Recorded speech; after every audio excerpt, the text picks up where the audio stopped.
అగ్రవర్ణాలతో అవమానించబడి అద్భుతమైన రచనలతో గురం జాషువా అందరి మన్ననలు అందుకున్నారని స్వర్ణాంధ్ర ఎంఆర్పీఎస్ గుంటూరు పల్నాడు జిల్లాల ఇన్ఛార్జ్ మక్కెన ప్రభాకర్ గుర్తు చేశారు. జాషువా 129వ జయంతిని పురస్కరించుకుని శనివారం నగరం పాలెంలోని జాషువా విగ్రహానికి స్వర్ణాంధ్ర ఎంఆర్పీఎస్ నాయకులతో కలిసి ప్రభాకర్ నివాళులర్పించారు. విజయ్, శ్యామ్, సురేంద్ర తదితరులు ఈ కార్యక్రమంలో పాల్గొన్నారు. ఈ రోజు 129వ జయంతి గురం జాషువా గారు జరుపుకోవటం మాకు ఎంతో ఆనందకరం.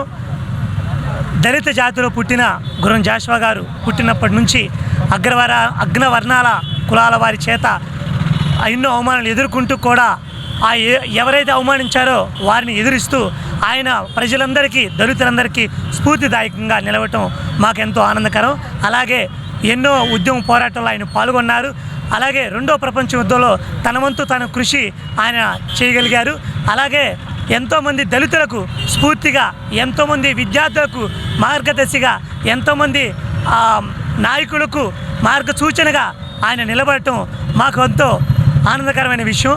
దళితుల్లో ఒక ఆణిముత్యమైన గుర్రం జాషువా గారిని స్ఫూర్తించుకుంటూ, అలాగే ఈ ప్రభుత్వాన్ని మేము చేస్తున్న డిమాండ్ ఏంటంటే గుర్రం జాషువా గారి సమాధి అనామకుడి సమాధిగా వారు చూడటం మాకెంతో బాధాకరంగా ఉంది.